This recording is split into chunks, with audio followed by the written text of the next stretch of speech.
The following broadcast is brought to you by the iGolf Sports Network. Golf Talk Live is sponsored by the iGolf Sports Network and Golf Tips Magazine. Here's Andrew to tell you more about our sponsors. iGolf Sports is a live stream broadcast and media production company providing quality programming designed to attract the golfing enthusiast. And Golf Tips, the game's most in-depth instruction magazine, including reviews on the latest equipment, tips from top teaching professionals, all designed to help you improve from tee to green. Welcome to Golf Talk Live with your host, Ted Odorico. Join Ted each week as he speaks with some of the best in golf. This week's special guest will join us a bit later. But first up is another great discussion on Coach's Corner. So let's introduce tonight's Coach's Corner panel. Good evening, everybody, and welcome to Season 13 of Golf Talk Live. I'm your host, Ted Odorico, and we've got a great show for you tonight. Joining me this week on the Coach's Corner panel is my good friend, Clint Wright. I'll tell you a little bit about him in just a moment. And tonight's featured guests are going to be Josh Lesnick, the Chief Commercial Officer, and Steve Ciancio. He is the Senior Vice President for Magellan Jets. They're going to be joining me on the second half of the program, so I hope you stick around for that. But a quick promotional mention here. If you want to watch the show, including previously aired episodes, you want to visit the iGolf Sports YouTube channel or go to Spotify.com, and you can listen to the audio-only version at Spreaker.com or wherever you listen to podcasts. And don't forget to subscribe to the channels, iGolf Sports, and also if you want to get notified of new episodes and as they get added in each and every week. Also, for those of you that want to become a premium member of our website, golftipsmag.com, and gain access to some of our premium content, plus special discounts from premium partners and sponsors, you can use the promo code GolfTips25 to get 25% off the regular membership price. And that's only offer is available until midnight tonight. So definitely don't wait. You want to get out there and do that before the discount expires. And we've got 3 membership levels to choose from. Silver, gold, and platinum is, of course, our top one. So go to golftipsmag.com and register today. All right, as I mentioned, I'm going to be joined by a good friend, Clint Wright. He's a 30-plus year member of the PGA and a partner at TGM Golf. TGM is a big proponent of the R3 approach, which, of course, is designed to help golfers of all levels become better players. And is considered by many to be one of the best covering the short game and favorite here on Coach's Corner. So please help me welcome my good friend, Clint Wright. Clint, how you doing? Doing just fine. It's been finally we're getting a little rain up here in the Carolinas, and it's kind of nice. Kind of broke that heat run we had there for a little while. Yeah, we're sending it your way because we've been getting it every afternoon here. Oh, I know. I know. Yeah, typical pattern, I think, because normally you get in the summers here in the South, it was always sort of that late afternoon, thunderstorm and that down by the Gulf. But it kind of went away for a few seasons, but it seems to be circulating back. But we're getting some rain for sure. So we had some. I understand. Being from that area, as you well know, I get reports. Yeah, I know you do. So, yeah. Everybody you get the weekly updates. So probably absolutely more often than that. But right. All right. So tonight we're going to have an interesting discussion. We're going to talk about some key elements of Jack Nicklaus's course strategy. We're going to break it down into different areas, and I want to just let everybody know just a little bit what I'm talking about here, and then you and I will begin our discussion. Sure. So, Nicklaus' approach to course strategy really emphasized a blend of mental focus, course management, and of course, shot selection. He was a big advocate for a disciplined approach, prioritizing accuracy over distance, even though he was a pretty long ball hitter, and making smart decisions based on course conditions and his own capabilities. He stressed the importance of understanding the course architect's intentions and developing a plan to outwit them. And that was something that he did very, very well. I think he would probably agree as well. So we're going to just talk about that. And one thing that Nicklaus Clint was famous for was his mental focus. And he emphasized that mental focus, starting with really visualizing the target line and committing to the shot without worrying about the outcome. So he was not outcome oriented. He was more task oriented, if you were to look at it from that standpoint. So you've watched him over the years, as I have, in that. What was it really that impressed you about his mental focus? And was there anything particular that you can pull away from what he did that maybe some of our listeners might be able to incorporate into their game? Well, yeah, I think you hit on it 100% on how you evaluated that. But I think if you really look at what Nicklaus and obviously a lot of the great players, but Nicklaus in itself, um, he believed that the tournament would come to him, not the other way around. So when he got to looking at a golf course and the strategy side of it, is that early on, I think you hear a lot more about it now. But Yeah. through Nicklaus's junior career and early amateur careers, and really probably early professional career, he had become aware of his personal process to get emotionally stable over the shot, and also to prepare himself to make as good a swing as he could. And you called it non-result oriented. I mean, he made every swing he made was what he wanted. The Yeah. outcome may not have just been perfect. It's like the putting. He didn't ever miss a putt. It Yeah. just didn't go in sometimes. But Right. his process that he discovered, and they're all different. You've got one, I've got one. That we've all kind of figured it out. And I think he set out to do that. Mhm. That was how he built his golf game, was to determine and to become aware of what his process was. And like we've talked many times, you can't repeat something you're not aware of. Yeah. So you have to find it. And I find that most of the players we work with now or see or play golf with, they're not experimental enough to find out what works best for them. They Mhm. listen to the YouTube videos and listen to us here on the show. Says here's what we do, what you might want to do, but that doesn't necessarily going to work for them. So I think that his mental strategy was nothing more than he totally discovered Mhm. through experimental or just awareness of what his best swing felt like, and he stayed with that process religiously to get ready to hit every shot he hit, no matter what event he was playing in. But if you really look at it obviously we talk about the majors and where he really focused in on how to win the event. And I think it's about the process that he discovered. Not necessarily somebody told him what to do, but he discovered it through his own process of how to prepare himself for the shot. Yeah, and he talked about that, extensively. He would come out each season, and his in his mindset, the majors were what were really excited him. I mean, he obviously played Certainly. in many other tournaments, but those were what he focused on. He felt those were the most important tournaments, and he said as much. And you're right. He would worry about the process, trying to get everything. We're going to talk about some of the things that he Hmm. would dive into a little bit more, but um, he would focus on the process, and sometimes the outcome didn't always come out the way maybe he had hoped. Like you said, the putt maybe didn't drop in, or maybe he missed, Hmm. his target a little bit, but his shot was what he envisioned it to be. Sometimes other elements, whether it be wind or what have you, might have affected the outcome, but he always stayed focused and resolute in whatever it was he was doing. And it leads us to the next point, was really, he always believed in a smart course management. And what I mean by that is, he was looking at the layout, and he was identifying things like bunkers, placements, where even as little things like direction of the grass. He wanted to make sure that if it was, growing towards you, or was it growing, away from you, that type of thing. And that particularly, obviously, more so on the greens. But he would look for things like that, and then he would make his assessment. So he would focus on, not that he wanted to worry about trouble, but he wanted to, you know, figure out, okay, here's what I need to assess. So this was part of his assessment process, I guess is a better word.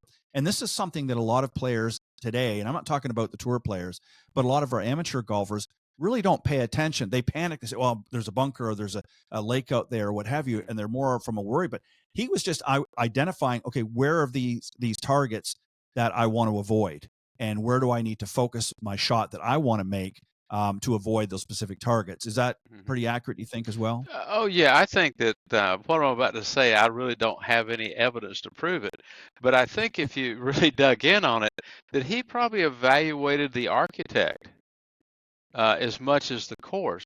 What does this particular architect like to do in his designs?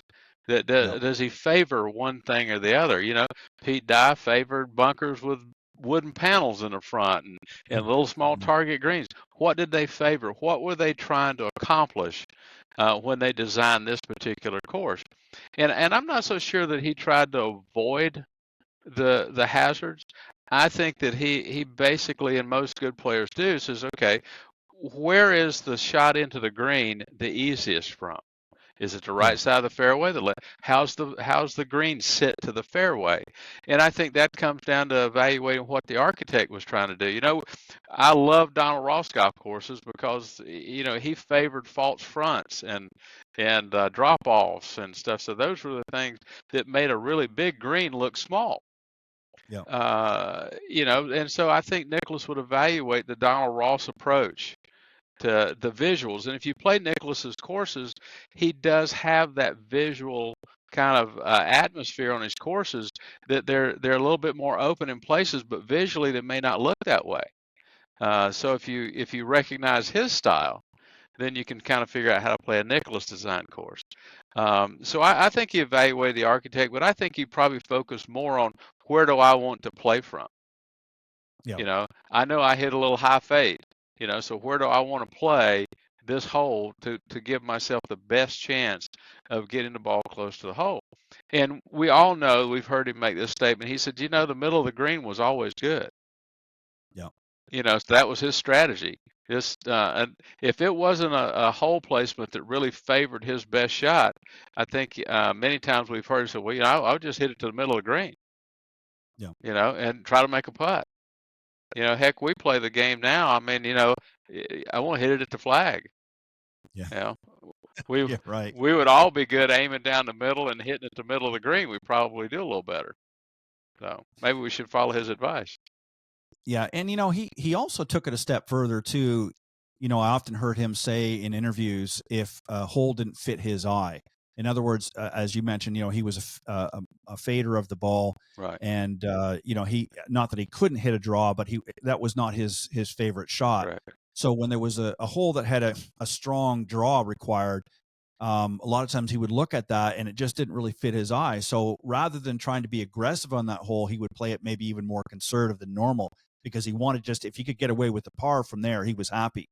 But what he didn't want to do was end up with a bogey or worse. So for a lot of players like that, again, it comes down to that course management, being a little bit smarter about your choices and what you're going to do. And this leads into the next one is the shot selection. So, he would advise golfers to choose a club that they're comfortable with, even if it's not the driver. So a lot of times, he might hit a long iron or he might, we didn't have hybrids earlier, in his career. So, he would have to hit a fairway wood or even a long iron. And, he would always say, hit the club that you're comfortable with if you're hitting off the tee or, what have you. And, to your point, playing to the center of the green, using a longer club to avoid trouble. So, in his day, you didn't have some of these clubs that are a little bit more favorable or a little bit, help you recover a little bit easier. He was playing with a whole different, demographic of club, if you will. So, he had to, again, shoot for those center of the greens and things like that. So shot selection is important as well.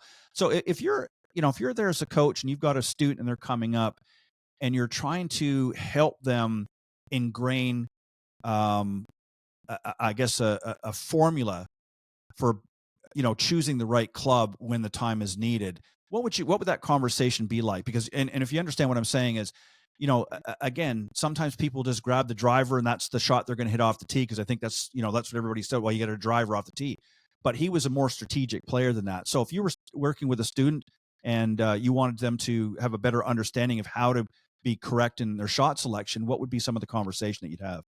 Well, the first thing we're going to evaluate would be what's their best second shot. Are they comfortable with a 100-yard shot, or are they good at 60 yards? Are they better at 110, 120? Where are you the most comfortable? If I could play every par 4 that I played hitting a 9-iron, I'd hit a 9-iron on every hole because it just was a favorite club. I play with guys that literally hit it too close to the green.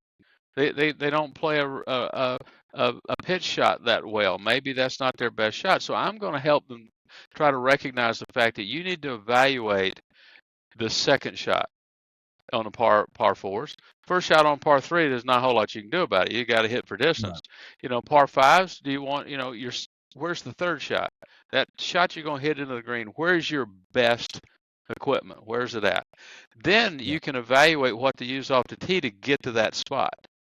You know, there's a course here that we play quite often, and there's a short par 4. Green's kind of flat, got a pond in front. Guys hit it down there about 50 yards from the green, and it's hard to get it close. But Mm. back at about 100 yards is a little flat plateau because it's downhill at 50 yards. Okay, Yeah. and so it's a little flat plateau that if you can get it on that, you got a better chance of getting the ball close. So those are the things you're going to have to be aware of first. Where's my wheelhouse at? I don't want Yeah. to keep hitting a shot into where I don't have a good feel for it. So then I can determine, can I hit my driver? On par 5s, most likely you're going to hit your driver and then make that choice on the second shot. Do I need to hit a 3-wood to lay it up to that distance? What do I need to do? And that's the strategy of it. You have to have some data like we talked about. You have to be aware of what you're good at and then try to play into it. And I think that's what Nicklaus did. He knew what he was good at and he played into it. Just like you mentioned a minute ago, if it needed a little bit of a draw shot into the green, he played to the middle of the green and took his par and went on and maybe made a 25-footer. You don't ever know. And I think that's where he was really good at that in the major tournaments because par was a good score, Yeah, So. I couldn't agree more. And he coming on to the next topic here or portion of it is, he always played within his capabilities, and that was something he always talked about. And we've talked about this before about sort of knowing the percentages of success that you're going to have in any given shot. So if you're looking at a shot and let's say the probability of you pulling that shot with any sort of success is like say 30 or 40%, well, that's a high risk. Mm-hmm. Now, if you're 60, 70 or better, or 80, then that's a higher probability that you're going to be able to pull that shot off. So, he was very, critical of that as well. I said, playing within your capabilities. In other words, understanding what your abilities were and how to incorporate that into the game. Because again, if you're wanting to prepare yourself, as you just pointed out a minute ago, where maybe you might need to lay up instead of hitting it and getting into that 50-yard spot where it's downhill, and as you suggested, laying up to 100 yards where you've got a flat surface to hit off of and have a better chance of getting it closer. So again, playing within those capabilities. So what's the likelihood? So this is another conversation that you're going to probably have with your student as well, right? Oh, absolutely.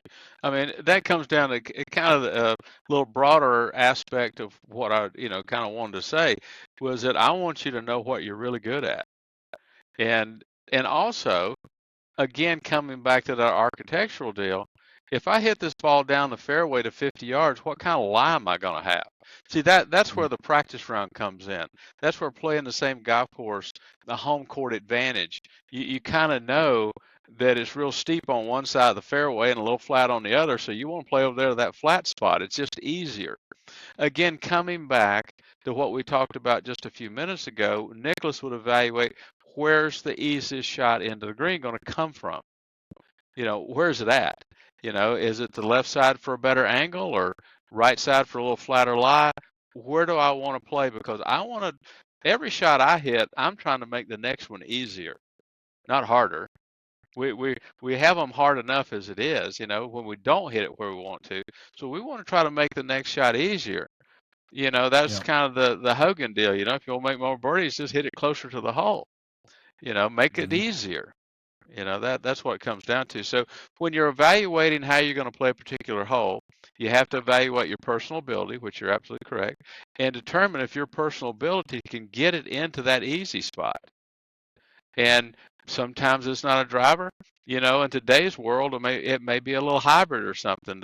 And you see it on tour now. I mean, I tested a 5 hybrid today that's probably going to get me down to a 6 iron being my longest iron. It's just easier to do. Again, situational. Okay. Playing the equipment, getting the right things. Yeah. And I think for players, what really I think needs to happen, and a lot of them don't, is it goes to what we've talked about over the years, is understanding and knowing your yardages for each of your clubs. Sure, absolutely. You need to know, and you need to know your carry distance. I mean, obviously you're going to get sometimes a little extra roll, sometimes a little less depending on the conditions, but if you don't know how far you're carrying your 7 iron or your your 7 hour or 8 hour or what have you. Driving that is not as important, but definitely with your irons, because those are where you're going to create your opportunities to score. And in either getting it close or not. And a lot of players don't. They might hit one good shot and say, their 7 hours going 165 yards one time, and the next time it's going 145, and the next time it's, something entirely different. But they're looking at it and saying, well, I hit it 165, so I got a shot here at 160. I know I can do it. And more often than not, they're going to fall somewhere in between that range. I hope their sand wedge is good, because they're going to hit a lot of bunker shots. Right. Yeah. Right. Exactly. So, walk us through, what's a good idea for players? How can they go about finding out how far they're hitting their clubs? Because, I mean, obviously you can't, when you're working out the range, I know there's some technology that we can, bring in to help, but you can't go and pace it off on the range. And the targets, they're accurate to a point, but they're not 100%. Yeah. What's the best way to sort of help dial that in? It's kind of situational from where you're at. Up here in the mountains, a lot of the practice areas are, and I hate to say this, not very good for that, because they're up on the hill or downhill or uphill. So the range is in a spot where, well, we can't put a hole here, so we're going to put our practice area here. And so it's really complicated, because I do some work for a major company, and I go to these things, and it's hard to determine. I got the technology there, but I will say this, is that if you think you carry it 150, you probably carry it 140. Right. Okay. That's generally the rule of thumb. But you have to, if you really want to figure it out, if you have some technology, and to be honest with you, just stepping it off, if you can find a place a flat piece of ground. Now, the golf course that I play at most of the time actually has that, so you can kind of get out there. It's very difficult to do it with a range ball. Some of the places I go to have limited flight balls, because they have a short area, so it's really difficult. Really the simplest thing to do is to gather up the golf balls you intend to play with. That's real important, because some range balls are limited flight and some range balls are like rockets. I mean, that's why you get the 40-yarder and the 65-yarder. So it's real important to do this with the golf ball you intend to play with. And you have to do some testing, and a lot of times there's not a lot of place to do that. And I would suggest that in your local market, you probably can find the best place you can. You just have to go look for it, and try to get there, a little early in the day or late in the afternoon. I go out late in the afternoon when everybody use my own shag balls to kind of test some things out. So it's difficult to do that. The best thing to do, even like the technology, pretty much neutralizes the ball. So you can get into that some, but we also know that the carry numbers and the rollout numbers on most of the technology are fantasy. They come out of an algorithm, all the other things. So that's determined by the accuracy of that piece of technology on whether the spin rate is accurate, the launch angle is accurate, club head speed is accurate. Those things have to be important. And there are some really good technologies out there that you can get that. And so that's probably the best way to do it. To get on I don't want to advertise for anybody, but get on one of those better units. And launch monitors, that's right, and use those numbers as at least a starting point would probably be the best thing to do. Yeah, you want to develop a gauge, and again, the technology certainly is getting better. I think we both agree on that. But even it's not 100% infallible, and again, they're always going to beef up the numbers a little bit. So you might be thinking you're hitting it further. Again, the balls that you're playing with out on the golf course are much different than what you're hitting at the range. And Well, again, certainly. range to range, they can be a big Right. discrepancy. I mean, and also even the altitude, if you're, or the conditions, if you're playing down here, in the middle of the summer and where you are, where you got the humidity in that's Sure. going to affect the distance the ball goes. Or if you're playing out in the desert, the same thing. If you're out in Arizona or what have you, again, that's going to affect the ball flight as well. So, you have to find, and what you were talking about earlier, and I used to do the same thing when I was younger. In fact, my father used to make me do it, is we used to shag our own, golf Sure, balls. We had a little absolutely. bag, and you'd go out there and, you'd have and I learned very quickly, you don't hit a lot of balls because No, you'd be doing a lot of shagging as the time went on. So, he said, just keep it to, maybe a dozen golf balls, sure, and don't that's all take you many. need. Don't take much. No, and you might have to come back a few times and hit a few more, but you generally get an idea, fairly quickly. But Sure yeah, do. you've got to do that. And again, I think learning to play within your capabilities, as Nicholas points out, and understanding what your strengths and weaknesses are, is going to help your core strategy tremendously. And I think that's really what we're trying to get at here, right? It's the only place to start. I mean, you can't have a strategy without just what you said.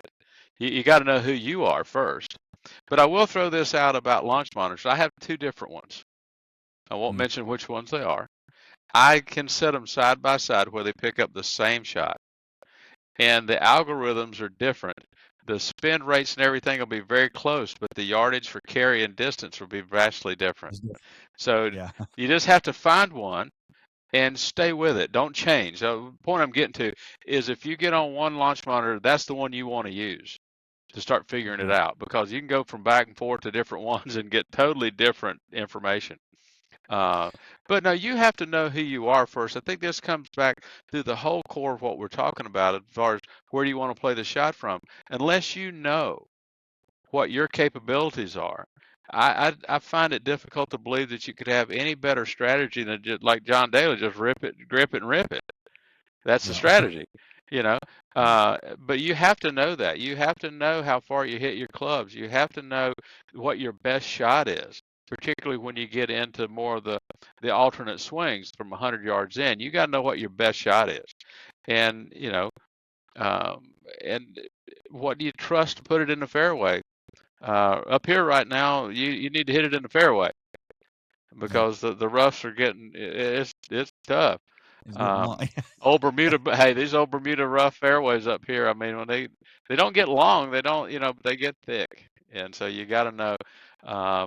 It's just easier to play from there, obviously, but again, back to your core point, unless you know what your capabilities are, you can't develop a reasonable strategy. Just impossible. Well said.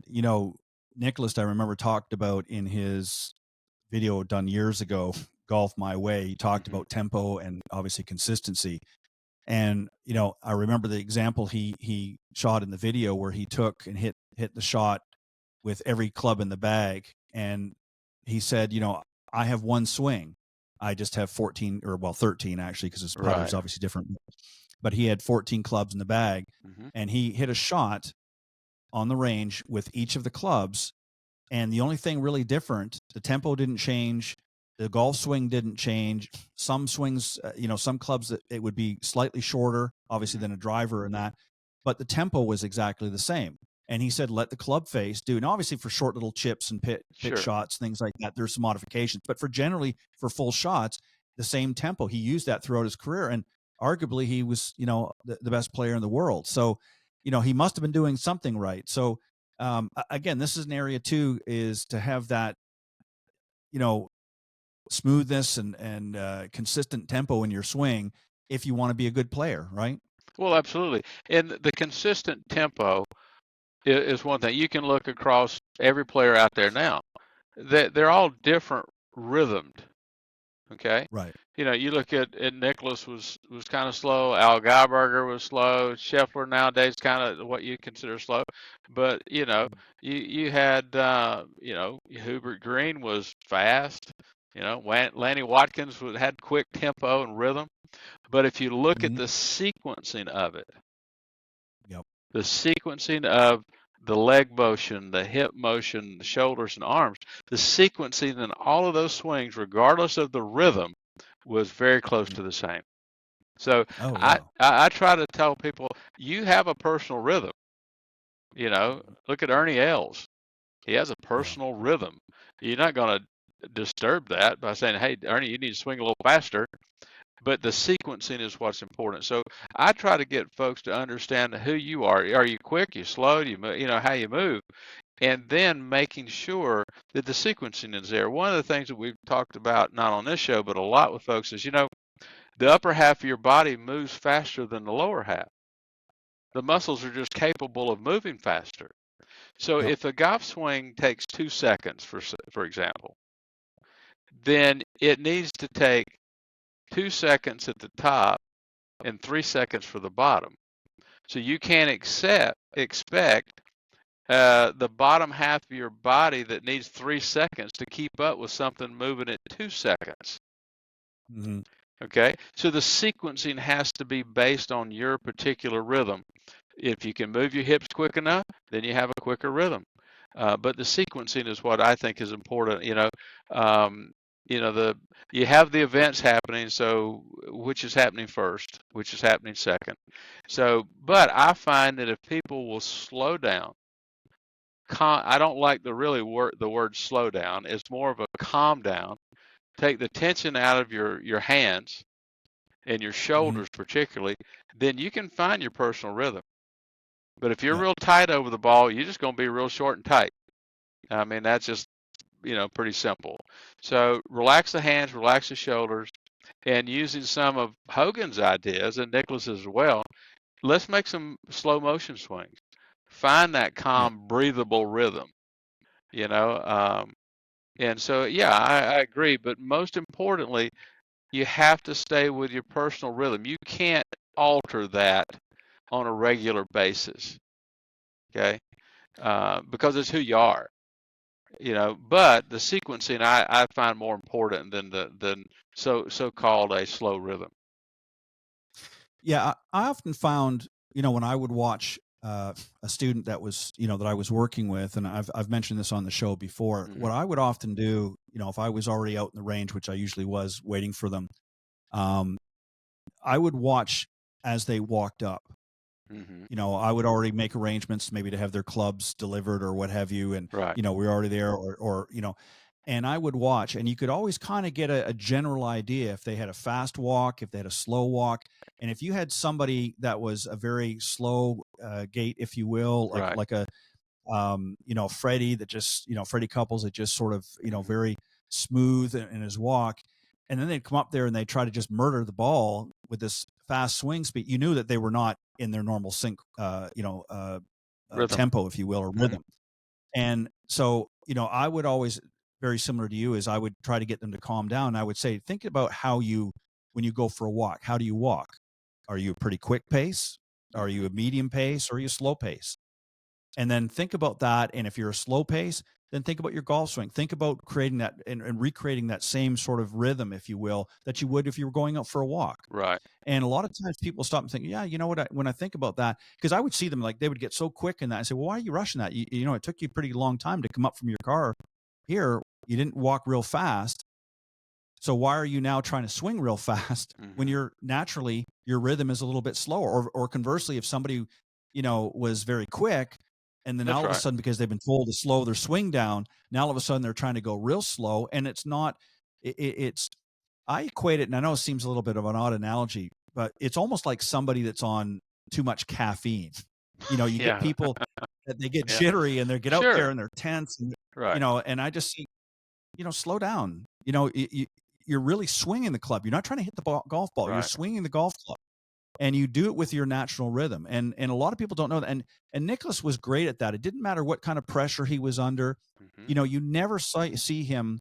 And if there was ever a moment where, I mean, he didn't let a lot of things bother. I mean, birds chirping, Right. audience cheering, Right. and whatnot.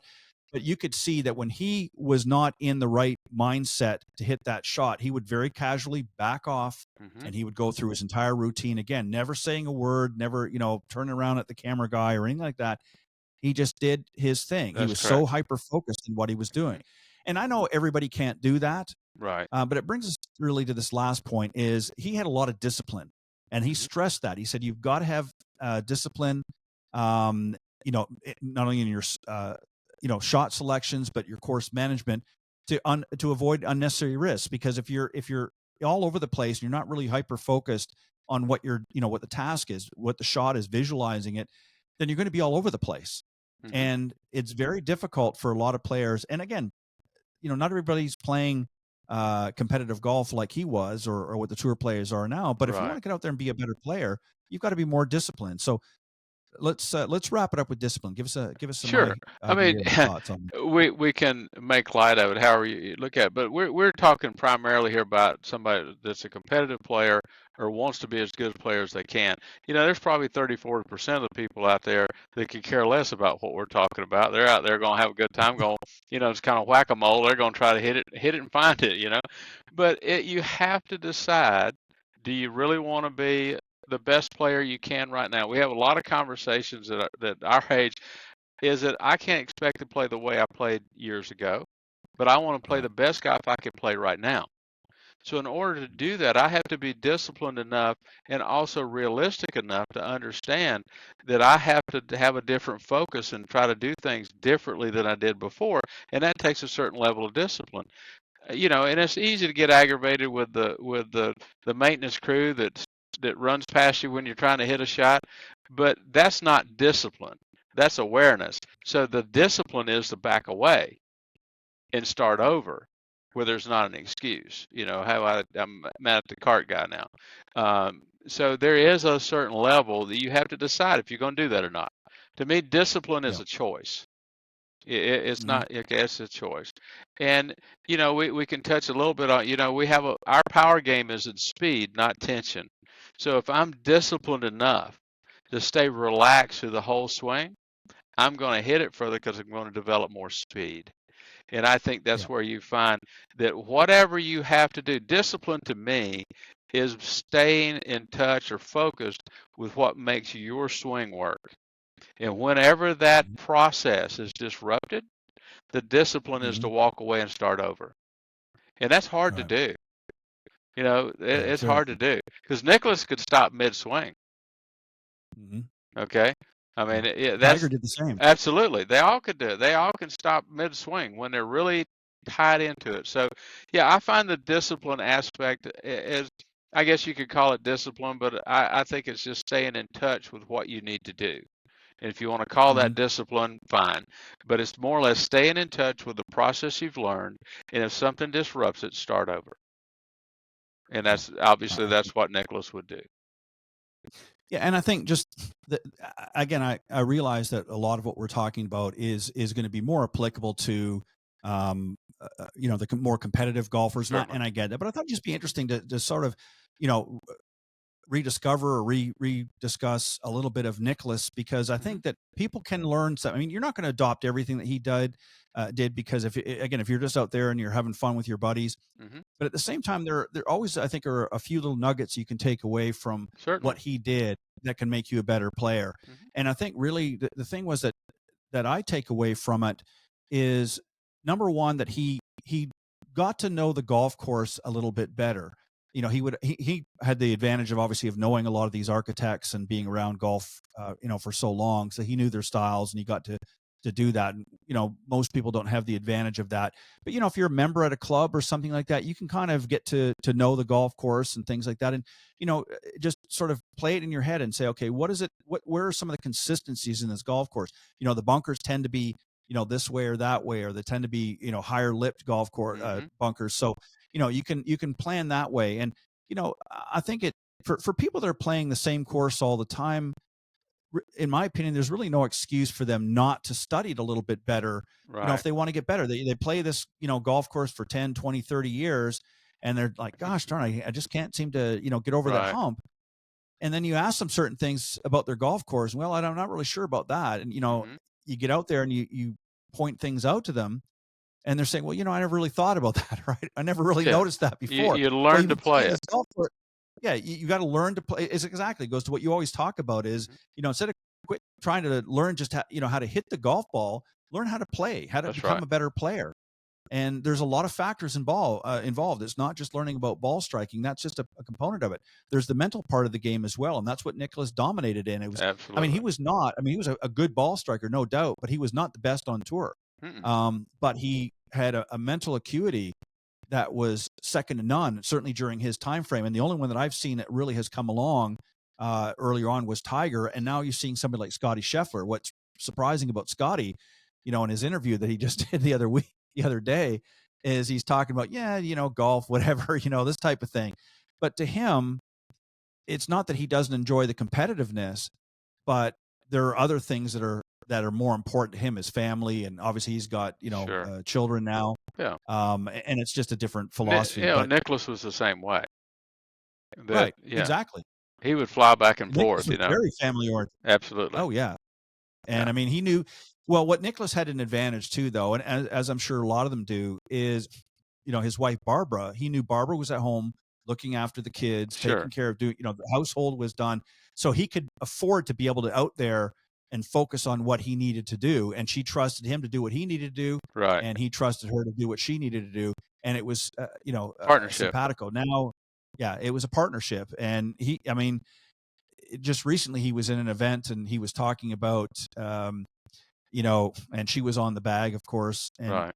He was just saying that, he couldn't thank her enough for all that she has done and being there for him. His career would not be where it was at if it was not for her. So he knows where the truth is. Well, it's easy to see that the memorial this year was in her honor.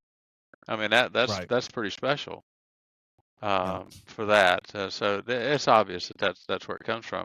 But just back to your point about playing, is that the golf course we play all the time, you can't play it from the left side of the fairway. No. So we have a lot of people hit cut shots here because they've learned that you just kind of play. So you learn, and we come back to it. You mentioned on it. Once you can hit it, you have to learn to play. They're not one and the same. Yeah. I mean, no doubt you have to develop and become a good ball striker. You don't have to be the best, but you've certainly got to be accurate to a degree. Right. But you really, once you're able to consistently hit a golf ball, then you need to really focus on your play and on strategy and things like that if you want to become a better player. Absolutely. Because once you learn how to hit the ball, and I know hit's the wrong word, but once you learn how to swing the golf ball and you're making good contact, once you have that in, you're not really going to lose it. I mean, you might forget some things along the way, but if you play enough, it can come back pretty quickly. Yeah.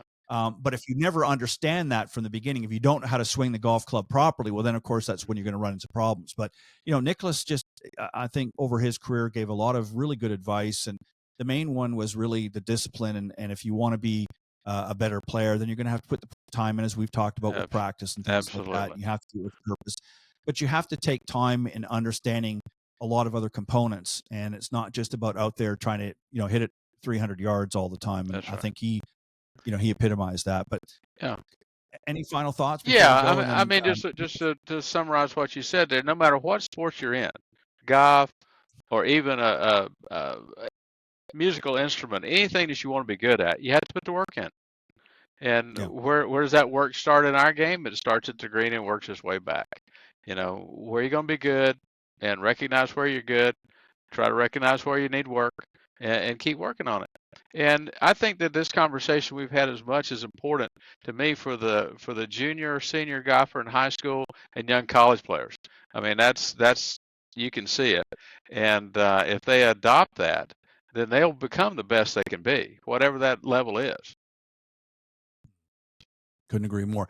And Clint, just to let the listeners know, if they want to reach out to you, how can they go about doing that? What's the best way? And if there's anything coming up that you want to plug, by all means. No, everything's pretty good. I mean, we're right in the middle of the summer, and I look forward to hearing from anybody. They can just pop me an email if they want to clintgolf001@yahoo.com, like we've always done. And I hear from a few people every now and then, which is good. So just feel free to do that. And like I said, I'll respond to them. And hopefully everybody will have a good middle summer and early fall in golf. The weather should treat us a little better. Maybe we'll see. Yeah, well, as you say, it's more maintenance now. That's correct. Right. It's not building the swing. It's more maintaining what you got. That's right. All right. Well, thank you always, Clint. It's always welcome. A pleasure having you on the Coach's Corner panel. I always really enjoy our discussion, and I think it was interesting. Yeah. If for nobody else, it was interesting for us. So absolutely, we'll take that and run with it. But I'm going to take a quick commercial break, and when I come back, I'm going to be joined by this evening's featured guest.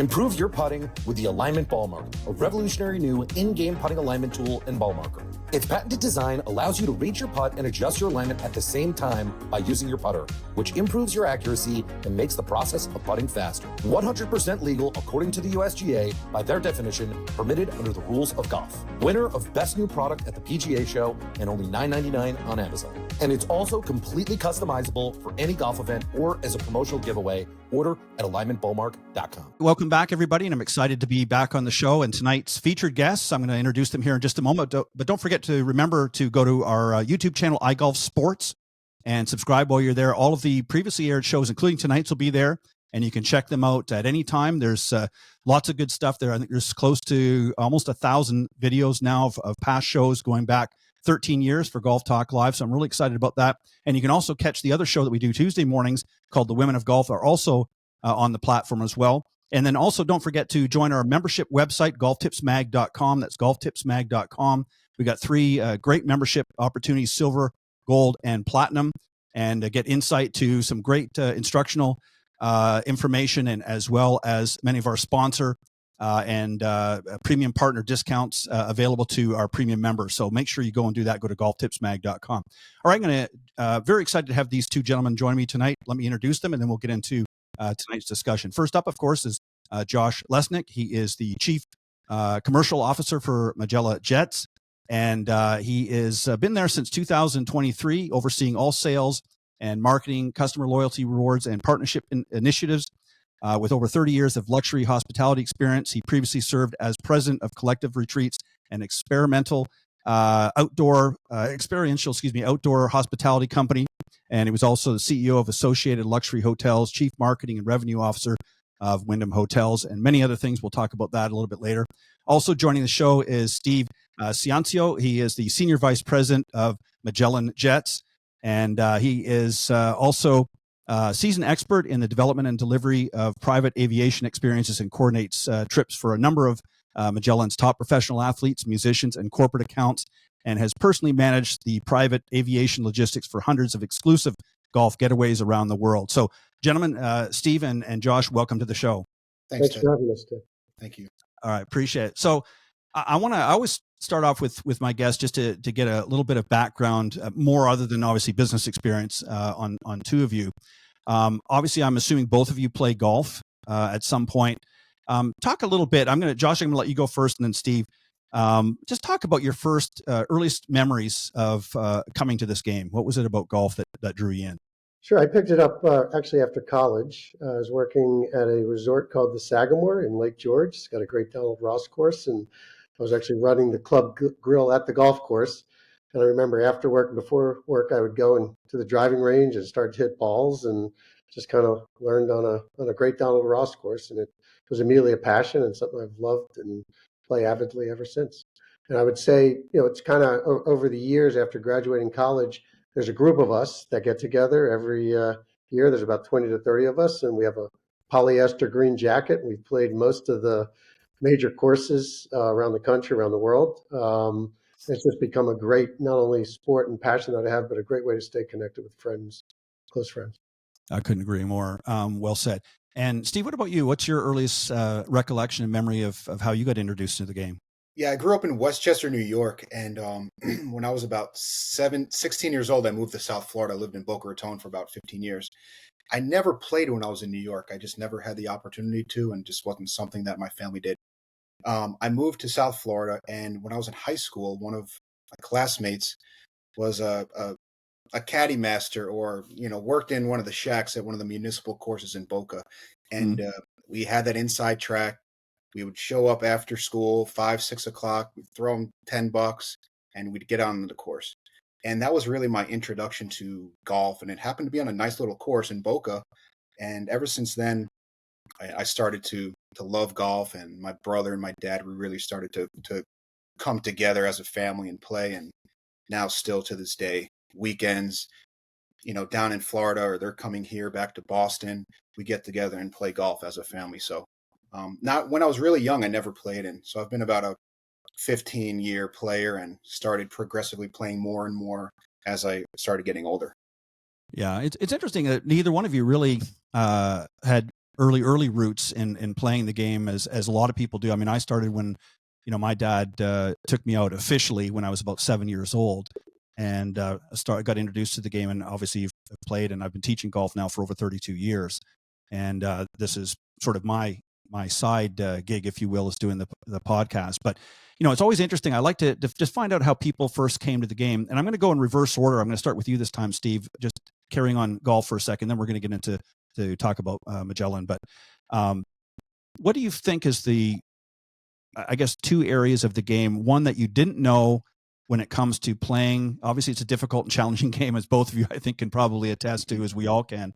But what is it that you, once you got it playing a little bit more, that you didn't know about the game, on how it's played, and what was the most challenging part for you? The mental aspect of it. And I belong to a club now here in Massachusetts, Marshfield Country Club. It's a beautiful private club here on the South Shore. And I always enjoyed, back when I was in South Florida, or even before I joined this club, it was fun. A couple of drinks on the course, camaraderie with the guys. Now it's competition. And you're grinding on every hole from the first tee box to the last shot on the 18. So for me, it was just how, mental the game really is, and how long, that 4-hour round really is. And having a short memory, ready for that next shot or that next hole. And, it keeps you coming back.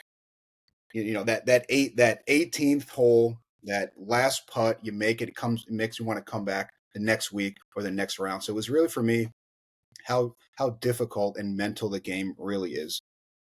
Yeah, I would agree with that. I think a lot of people, spend so much time focusing on hitting the golf ball, and they forget about how to play the game, and it takes a lot of mental acumen to be able to do that. What about you, Josh? What was some of the most challenging aspects of the game? Do you agree a lot with Steve that it was one of those things that you just didn't realize it was going to be as challenging until you really got into it? And what was some of your earliest memories of playing? I mean, it's interesting. So when I started playing, I would just hit a lot of 3 irons, 4 irons, 5 irons, 6 irons, because it was kind of a shorter practice driving range. So to this day, those are some of my strongest clubs, because I would just hit so many balls with them. But the curse of me is my long fairway bunker shots. Yeah. And I actually got a tip from Patrick Reed. We were playing a Pro-Am last year.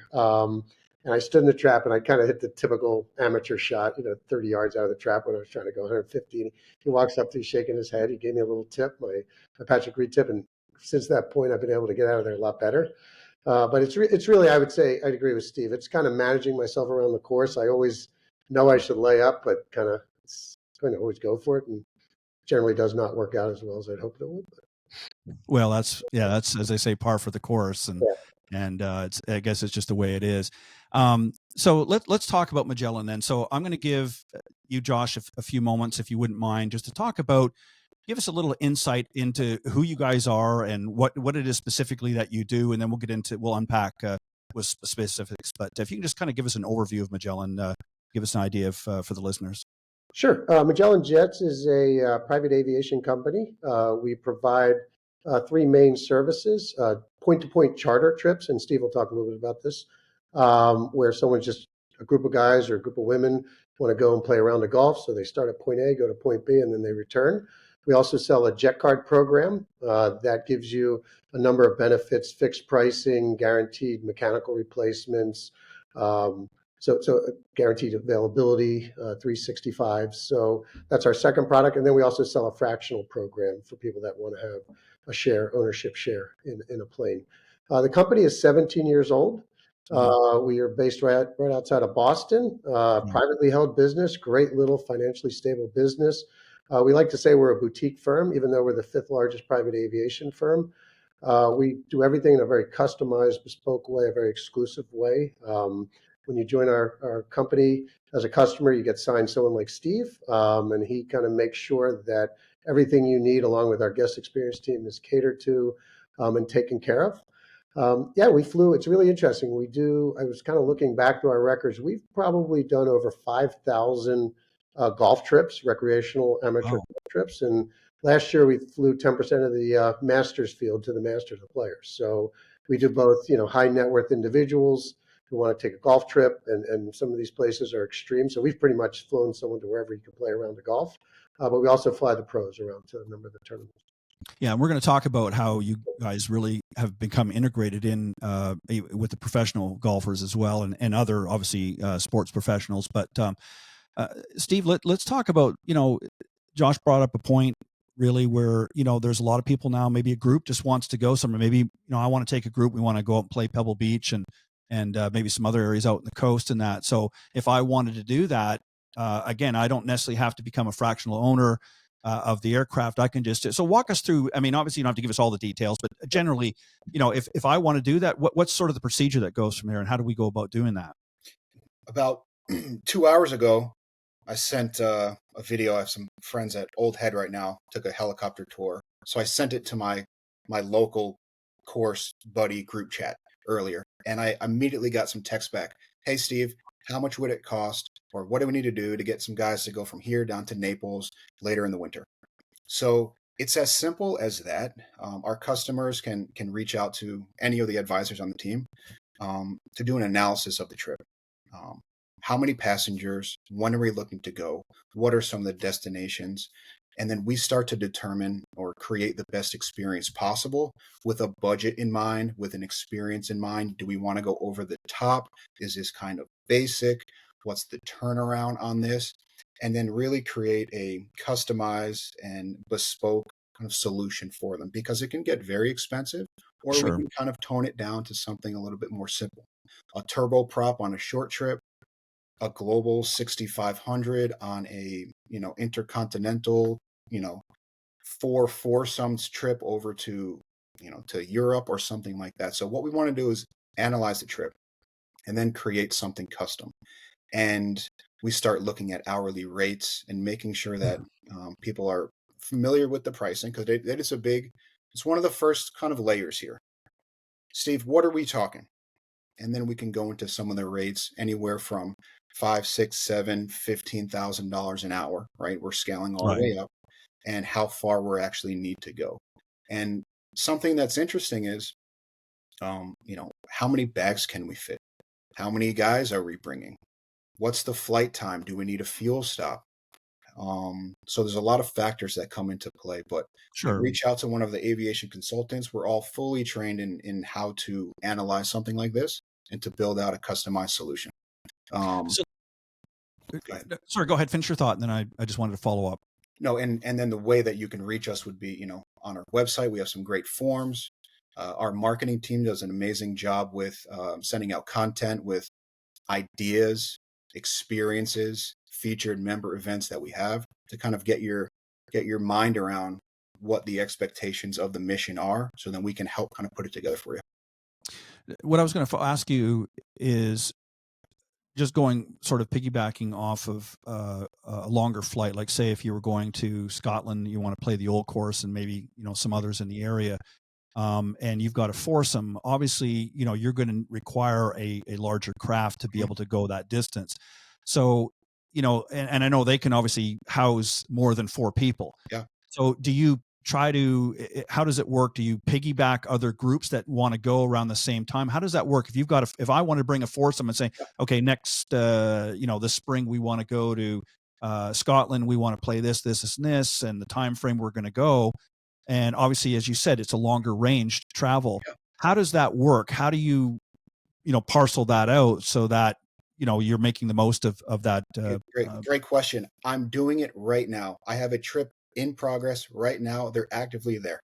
So we went from Virginia, made a pit stop in here in Hyannis, picked up 1 extra passenger, and then went over to Shannon, Ireland. Right? They've been there.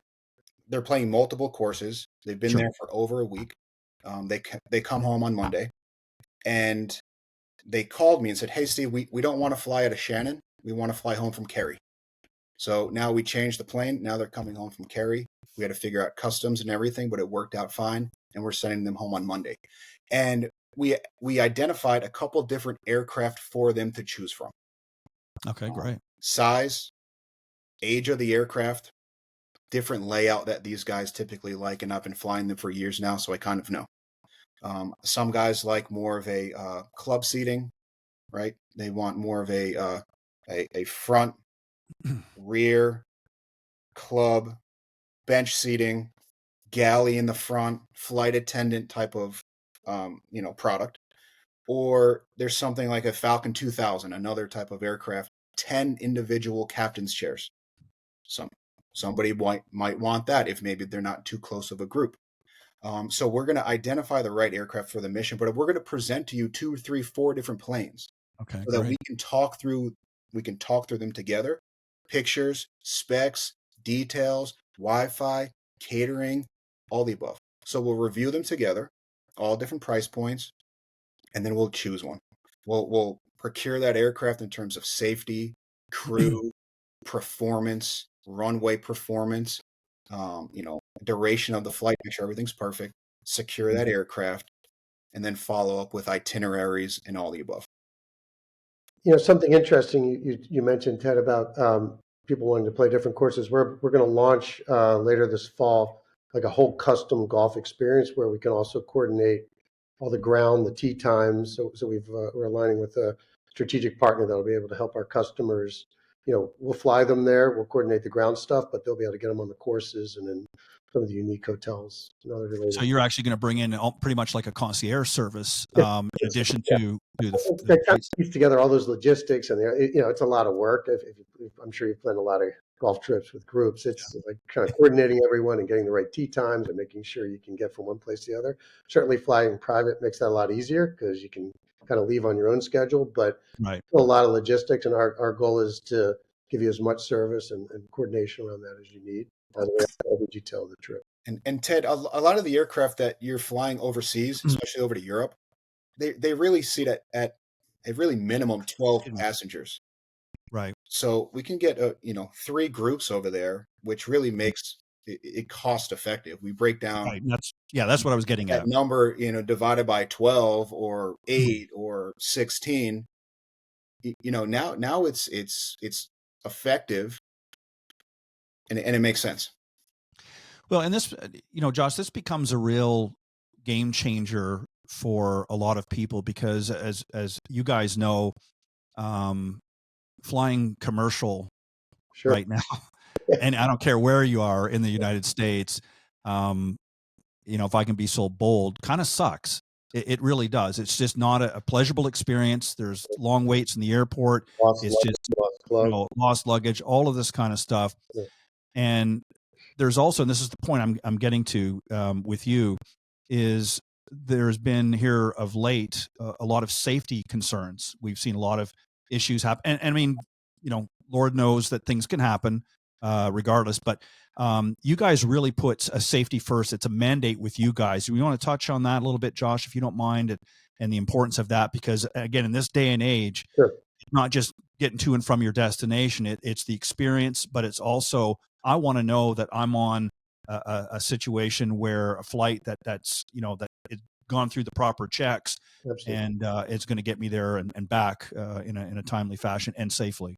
So we're a safety first culture. I mean, everything we do. For every single flight that Steve coordinates or books, we do a very closely vetted review of the aircraft, of the pilot's credentials, the number of hours flown actually on the aircraft, and then we do a 42-point checklist on every single leg of that flight. So it is, and if we find something that we're not comfortable with, we will not fly that plane. We will tell the customers we're going to get get them something else. plane, but we under no circumstances we do that. Safety first. Oh, Steve, if you have. Yeah, I do. Great. So we have a really high rating in terms of safety. It's a third-party auditing firm that we're licensed by, and we have a certificate of. It's called Wyvern Wingman Rating, and we hold that really, really close to our hearts because it's very difficult to obtain. There's a full SMS, an on-site physical audit of our facilities, monthly check-ins with our safety team. But we work with 2 of the leading third-party safety auditing firms. We got Argus and Wyvern. Our chairman sits actually on the board of the Air Charter Safety Foundation. So we have an extreme safety culture here. A lot of our flight operations team, they're all FAA certificated pilots, flight dispatchers, um, uh, private pilots, Mm. and just it's really special. And what's great about it is that I don't dispatch these aircraft, right? Right. I like to consult. I like to talk through the experiences, explain the different aircraft. Once we're done with that, it gets right over to the flight operations team. So I like to talk about it and we can preach safety, but let's get it in the hands of the professional, reviewing Right. weather, um, NOTAMs, flight restrictions, VIP flight, temporary flight restrictions, um, all the runway factors, performance, winds, headwinds, and there's been extreme weather over the Sure. past several years. It's getting really out of control. We're looking sometimes at heavy jet that have a range of some of them with 6, 7, 8 hours of range, having to stop on a flight going from Charlotte to California, right, with a Wow. 150-mile-an-hour headwind. It's really difficult. So when it comes to safety, it's super important. And I like to say that we're never going to sacrifice safety for convenience. And Yeah. it's a really important message, and our customers really love to hear it. And most of the time, say, Steve, you know what? We have time. Just let us know when it's safe to fly.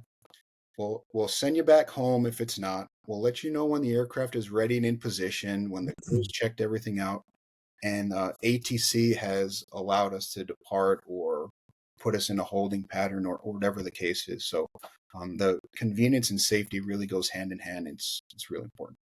I think one of the other benefits of flying private too is our flight operations group monitors weather constantly.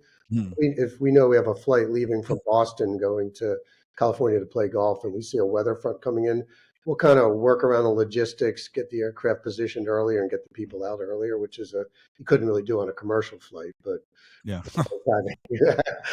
you have that flexibility to really kind of make those kind of changes, both for safety and convenience. So Yeah, and that's important. I want to point that out because I really want the audience to understand and appreciate this, because when you fly your typical commercial, I mean, a lot of times you get to the airport, weather patterns can come up and that, and I mean, it can happen anywhere really, but a lot of times you don't get notifications. I mean, I've flown commercial for years, and a lot of times you get to the airport and all of a sudden, ding, you get a text message and saying the flight's been canceled.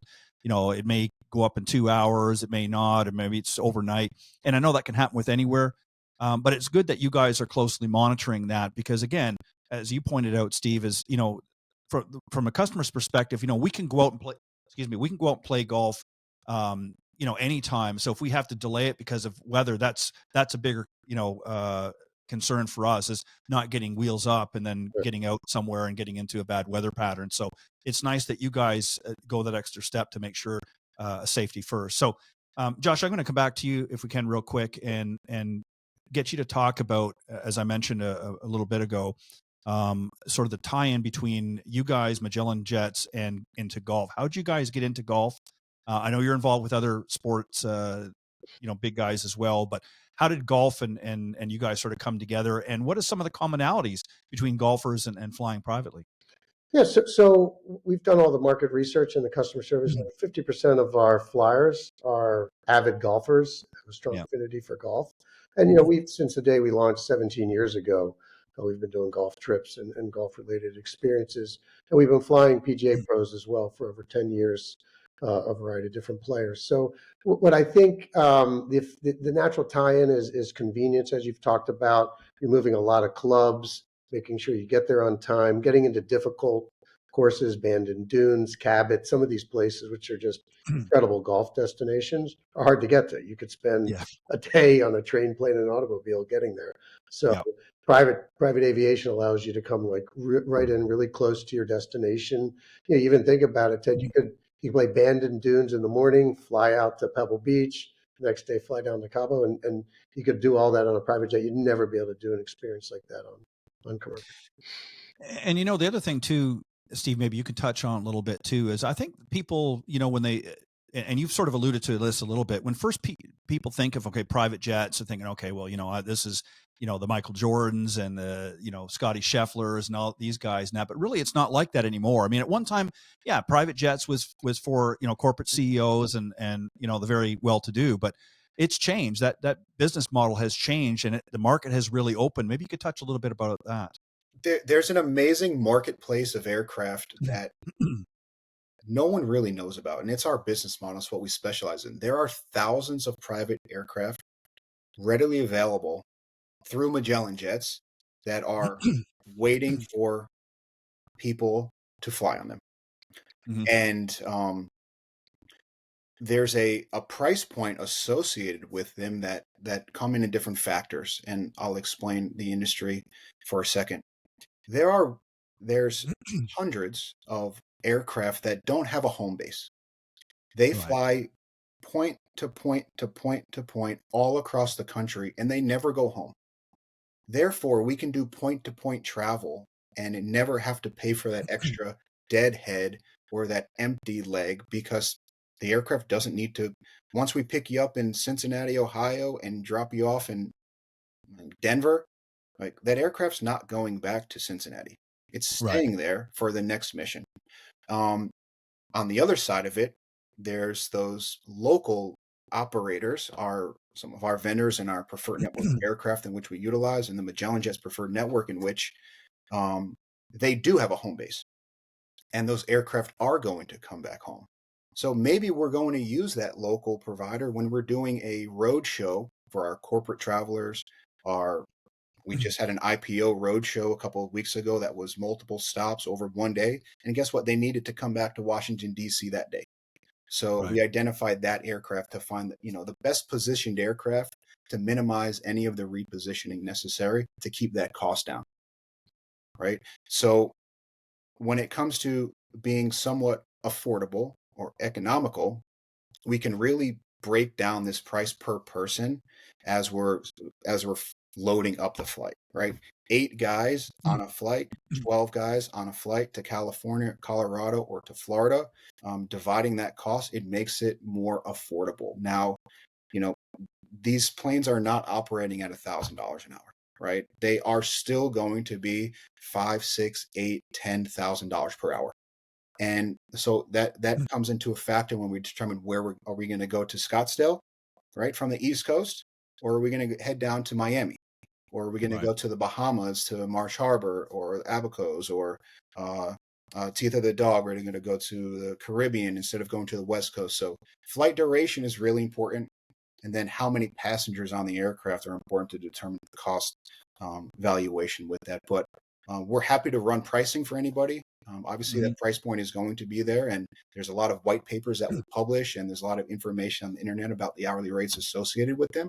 And we're always happy to take a call. I love doing it. I do it all day long for the past 11 years, and provide pricing and just consult towards some of these experiences that not only golfers, but business professionals, corporate travelers, recreational flyers, someone trying to fly an elderly person to visit mom or son or whomever, to visit them, flying someone with a back injury. I flew someone last week from Bozeman to New York with a back injury. Mom needed to get home and she couldn't lay down on a commercial plane, and we dispatched an aircraft in about 2 hours notice from Bozeman to New York, and we Wow. saved the day.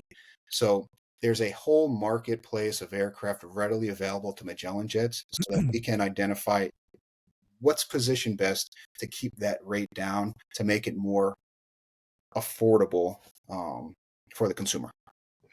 Yeah. And it's all about accessibility too. And it sounds like that's what you guys are doing.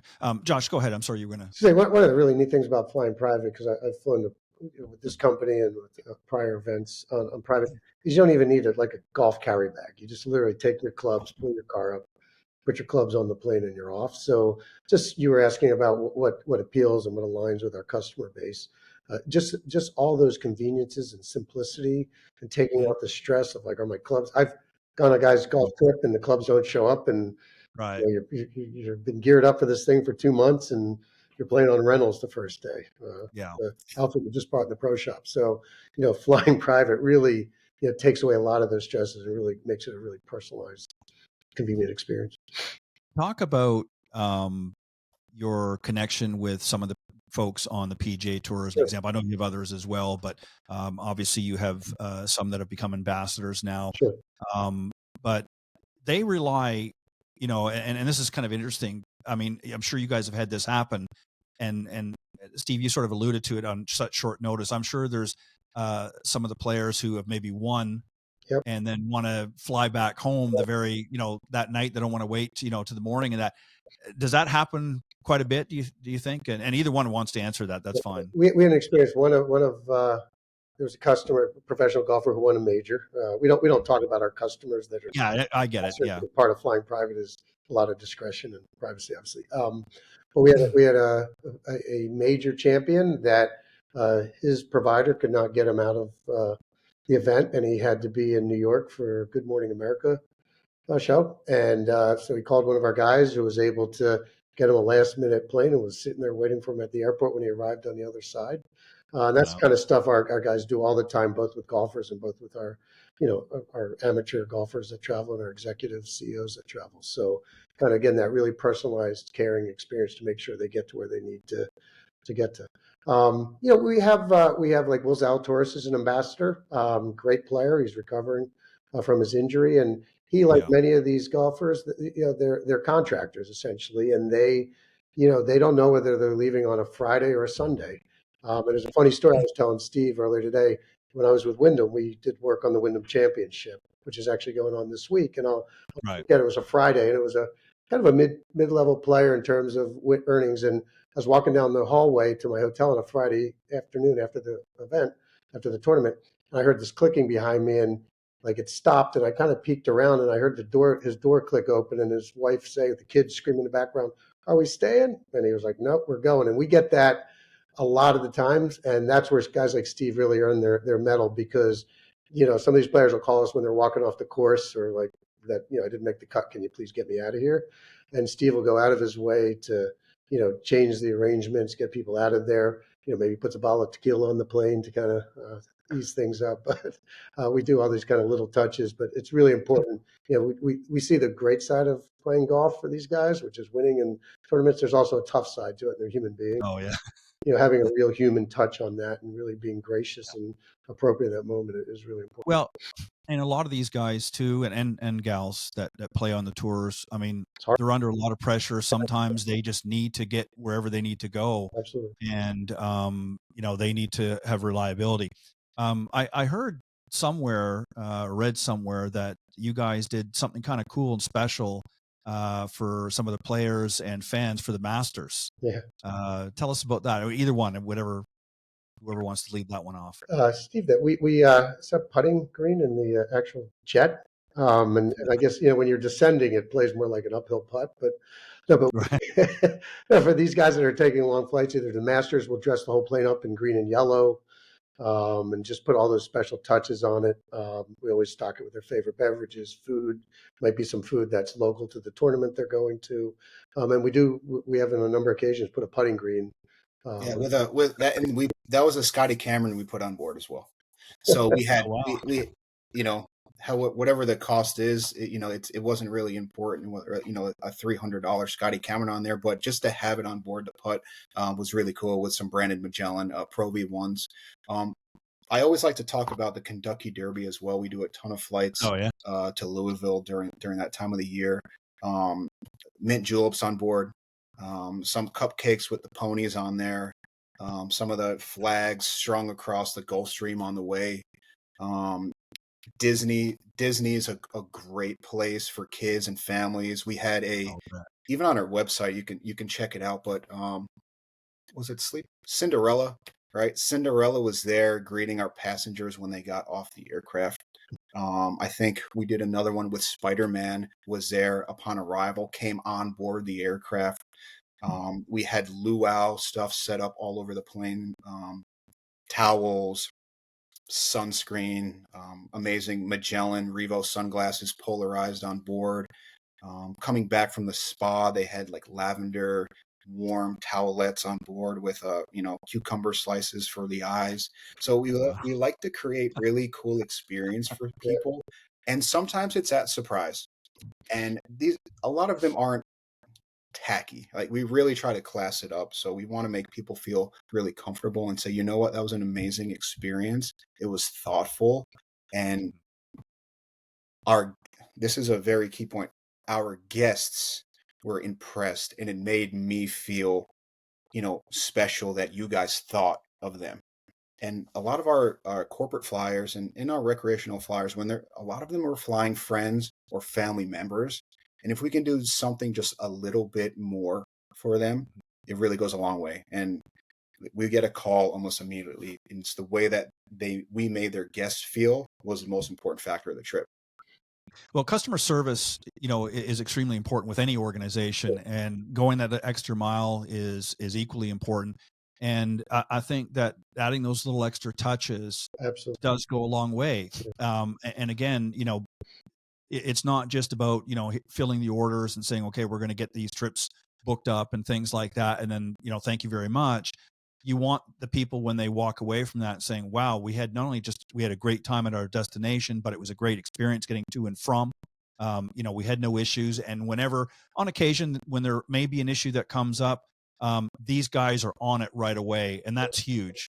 And that, again, it goes back to the safety first that we talked about earlier, and also the sort of small little touches sometimes, and sometimes big touches Right. that leave lasting memories. And that's what really it's all about. That's what life is all about, is the memories that we make and how and what we can do for other people. And it sounds like you guys at Magellan have done that very, very well. And that's why you're attracting, not just the corporate types and stuff, but you're attracting, celebrities and tour players, and as I mentioned, some of the other major sports as well, WWE, MLB, and NBA, and so on and so forth, and that. But yeah, Steve and our other great aviation advisors are always listening when they're talking to customers, and you're picking up little things that they like or their kids like, or kid's birthday or something they enjoyed somewhere. And we have a whole guest experience team that he then coordinates with to do these little touches on a plane, and it really matters. But I'd say almost more important is that's when everything's going great.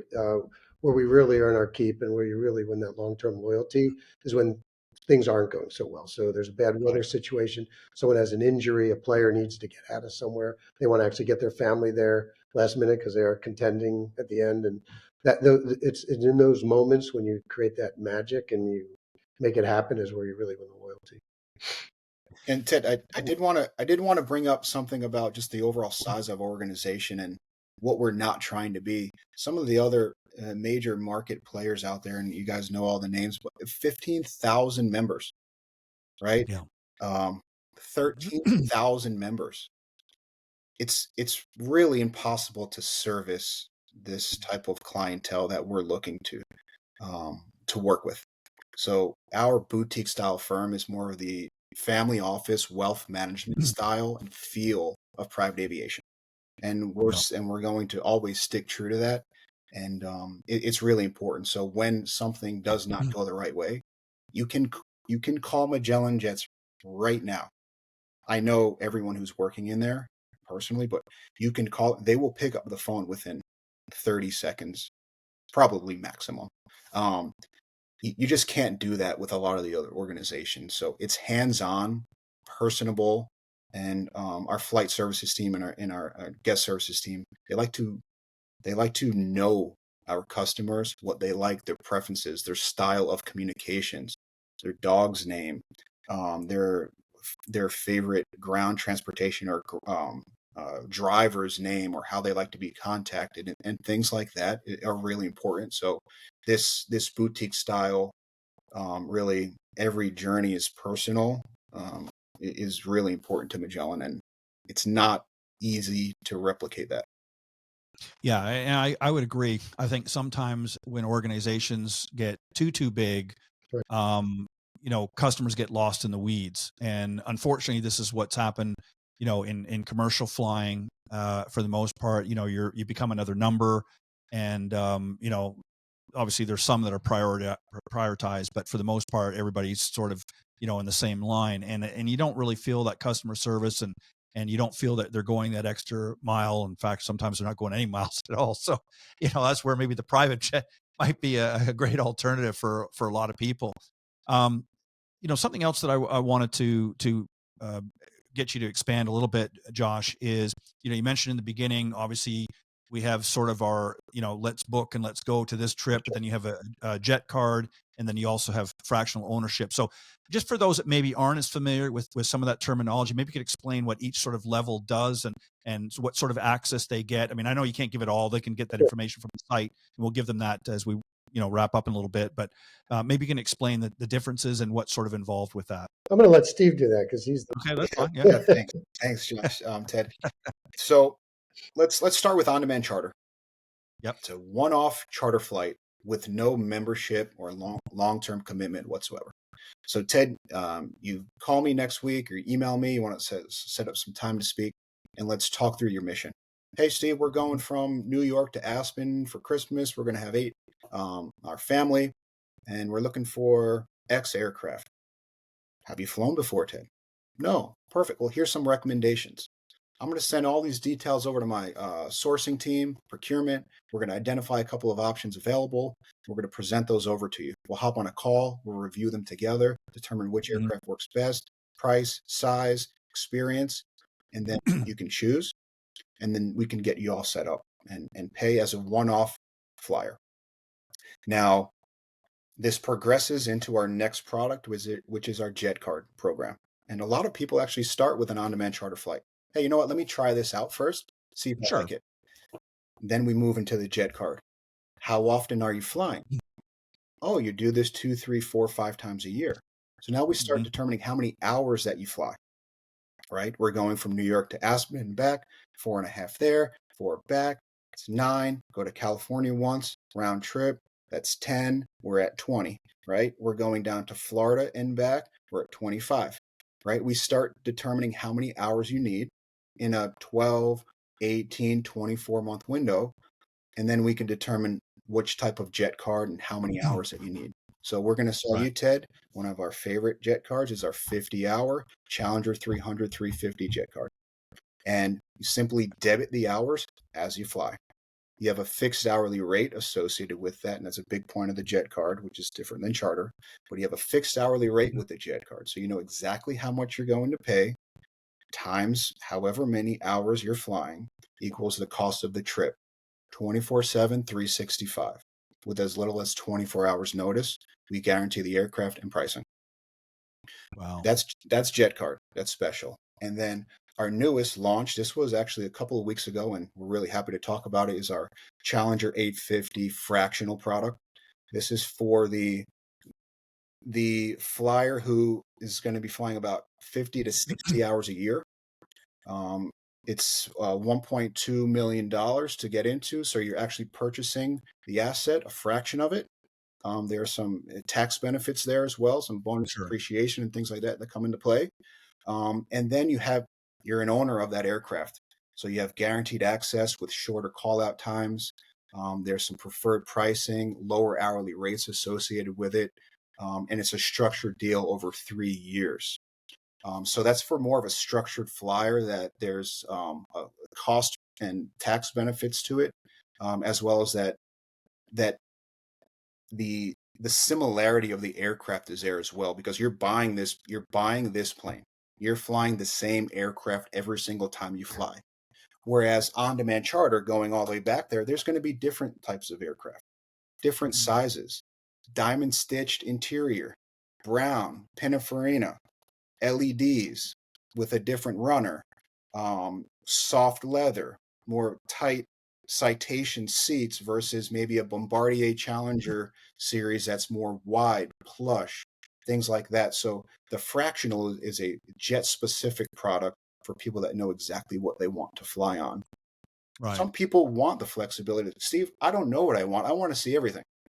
And it's great. And that's great as a charter customer. I said, hey, let's start out with this mid-size jet. See how you like it. Ted, you know what? Next flight, let's check out the Challenger 300. It's one of our most commonly flown aircraft. How'd you like that? And something that we do, and people get upset, and then they really put a smile on it, is when we give you a complimentary upgrade to something larger, right? And then your wife says, hey, Ted, I never want to fly in anything smaller than that Challenger 300. Be careful, Ted. Yeah, there's a method to your madness. So it's something that we do quite often. Hey, if there's a better positioned aircraft for the mission, we're going to put you on it. it's better for Magellan and it's better for the client as well. So we I'm just going to forewarn you. I'm editing that part out of this. okay, all right. So it's just really I'm it's really special to do it. But hey, some people like varietal of aircraft, and guess what? A lot of these planes, you got to think of them like cars, right? Sure. Mercedes, BMW, or Lamborghini, or Ferrari. You have Textron, which makes the Citation series, right? We have Right. Bombardier, Gulfstream, Embraer. They all Pilatus. They all have a different feel, different type of performance factors. Whether it's the cabin pressure at altitude, the sound and noise canceling features of the headliner, the Sure. displays in the cabin, the circulation of the air inside the cabin as well. So there's a lot of factors, and through our different programs, which will help determine where you fit in, you get to experience different levels and different access to planes. So you can have right up to the most luxurious to something that's a little bit more economic, to be honest. And that's good. I mean, I like that where you have a lot of choice. I want to ask you one quick follow-up on the jet card, just something I thought of, and I think I know the answer, but I want to get you an opportunity to explain this. So if let's say I get the 50 hour and, typically, let's say we've parceled out where I'm taking, you've put me in a jet that's, 4 people and, whatever. And let's say one of the trips that I'm going to do that year, I need to make some changes because you've already set the pricing and things like that. Maybe I need to upgrade in order. Maybe we're doing a family trip and there's going to be 15 of us now as opposed. And the way we've had it set out before wasn't going to meet that need. And it's not so much the hours, but it's is there flexibility with the planes on that, but with that jet card? Like if I want to just do that one trip, how does that work? Great. Is there ways to sort of parcel that one out? Yeah, that's a great question. We call it interchange in the industry. Okay. We offer surcharge free and unlimited interchange across all of our jet card programs. There's zero restriction to that, even on our advanced booking travel days. The industry a lot calls them peak days, or blackout dates, or we don't have blackout dates, but we offer guaranteed and surcharge-free interchange. If you want to scale down or scale up, we can talk. Our flight support team is great at this, right? So they will some new flyers, especially, they're not sure the capabilities, the range, or the seating capacity on some of these different types of aircraft. So when my flight support team actually receives these trips and they realize that, Ted, you're on the Challenger 300, but you just put a trip request in with 12 passengers. Right. Hey, Ted, we'd recommend interchanging up to the G450 category. Guarantees at minimum 12 passengers, has a range of can go cross country nonstop, range of 8 to 10 hours of flight time, and we would recommend this. We just, adjust your billable hours to reflect the price. Carry on. Simple. Okay. So there is the flexibility, and that's what I say. That's important because, again, when you're making decisions like this and you're sort of planning out your year, there's always going to be a little monkey wrench that comes into it, or adjustments that have to be made. And it's good to know that you guys offer that flexibility, because that's a big one as well, because as well as I do, when you get into commercial flights and something happens, you got to make changes. It's a nightmare. Absolutely. Yeah, we have some customers that own aircraft. Sure. And they still fly with us. We call it supplemental lift, but they still need us when they have different missions, right? They're flying their family. They're only flying 4 passengers. They're flying their friends or business partners. They need a larger plane. So actually a good base of our jet card owners are aircraft owners using us for supplemental lift when the trip is simply outside the means of their aircraft. And that provides extreme value to them. And it provides the benefits of aircraft ownership without owning the asset. And it's okay to, I say it all the time, it's okay to have a diversified aviation portfolio. And I hear some of these even some of the prospects I speak to on the phone, oh, thanks, Steve, we're all set. We own our own aircraft. Well, what do you do when your aircraft's down for maintenance? Yeah. Well, what do you do when you need a different size aircraft? And some of the other fractional providers out there don't actually allow their customers to fly after they use their said 50 hours. What do? They buy a jet card with us to help supplement some of the other products. So Jet Card's a great solution to that, with the flexibility of interchange with zero restriction. Yeah, and it to me, what I hear both of you saying is this is really an opportunity of pretty much anybody at any level that wants to take advantage of this opportunity to be able to fly, to go where they want to go, whether it's a family trip, whether it's a golf vacation, and avoid a lot of the typical issues that we get faced with nowadays flying commercially. And you guys have really, it sounds to me from what I'm hearing you say, is you guys have worked it out in such a way that it is very affordable for a lot of people. It's not just what we used to hear about, is it strictly for the corporate CEOs or for the big, the big guys out there, that there's something there for me too. And it's just a matter of let's get the fit for me and get the most out of it. And I think that's important this day and age, because people want to feel that they can, come to a company like Magellan and say, okay, here's what my needs are. What can you do for me? And I think in the past, typically what we've heard is, well, we can't really accommodate you. You've got to be, a certain level, and you've got to do this, you got to do that. And right away that, puts out about, 2/3 of the population. So you guys have found a way. And I think you hit on it earlier, Steve, when you talked about really being more of a boutique style operation is, and it's not that you don't want to grow and you don't want to expand in other ways, but your main focus is safety first. Let's handle what we've got and be able to do it in such a way that they feel like they matter to you. Yep. And that's a big, big plus, because that's something that you don't always see, not just in your industry, but in any industry. Yep. You don't see a lot of today. So obviously you take a lot of pride in that as well. And I think that's important. Josh, I'm going to give you a chance, because I'm going to give Steve a chance to stop speaking. So I'm going to let you maybe wrap us up here a little bit. If there's anything that you want, what's the big, I guess the big misconception, number one, that people might have. And if you were, talking to a group of people that were sort of sitting on the fence, Mhm. what might that conversation entail? Yeah, I think again, while we're trying to make it more accessible to people, it's still expensive Sure. to fly, even sometimes on commercial, right? Yeah. So, what I would say is, what is the experience that you want? And the one thing people cannot buy is time. And Mhm. I think one of the greatest benefits of private aviation is just the convenience and the time savings, and just especially with their family and friends, that's so important, and even for PGA players as well. So it really depends on, as Steve's talked about, what is your mission? What are you trying to accomplish? What's the purpose of your trip? Is a special occasion? And then we will jump through hoops to kind of make that memorable and as convenient free and obviously unbelievably safe as we can. And you guys also have a lot of other partners that work with you as well. You touched on that at the very beginning, where you're looking at to bring it in more of a concierge Absolutely. type setup, where it's sort of a one-stop shop. It's not just the flying and that, but there's other things. But you guys also have partnered with some folks for rental cars and things like that at the other end.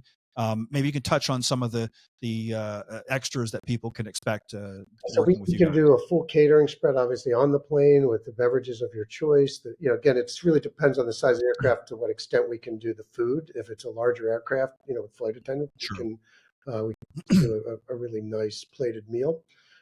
We do car service, either rental cars, where we have luxury rental cars waiting for the people right when they pull up. The cars by the side of the plane, and they just jump out, throw their golf clubs in it, and they're off. We can do hotel reservations, dinner reservations. We've flown people into LA that landed and then got in a helicopter to go down to San Diego to have dinner and then fly back. So we can fly, we can pretty much do anything around getting you from A to B. What about and forgive me if Steve, you may have already answered this, but once I've set up whatever it is I'm going to do and I get at my destination, do I have somebody, is there a team sort of appointed to me? Like if I run into an issue, do I contact, I'm just saying for argument's sake, let's say it was you as the person, is there sort of an individual or a team that I'm sort of assigned to that if I run into an issue or if I have questions or concerns or something didn't show up when it was supposed to, how do I, do I just call the 800 number and I get put into the appropriate person, or is there somebody that's assigned to me? Yeah, And I'm going to give that to you. I'll talk on that. So we have our flight operations team and our client experience team. So determining, where that fits. If it's a catering issue, it's going to be with our client experience team. If it's an ATC delay or a operational issue, it's going to go to flight operations. So we will figure that out before you do most of the time, and we will give you a heads up. So the day before, if there's an issue or there's a weather issue that we need to talk about, we're going to call, email, text. We will let the crew know if there's something special that needs to be at the airport upon your arrival, or a change in ground transportation when you're en route to Aspen and all of a sudden there's an ATC issue or weather issue and we're going to divert to Rifle. The crew will let us know when that's happening. We will have an SUV waiting for you at Rifle when you guys land because of the diversion to bring you back to Aspen to your house. So things like that. But we have a full client experience team that handles all the special experience pieces, and then our flight operations center that handles all of those logistics and things of sort. And you can call directly into our Magellan Jets number.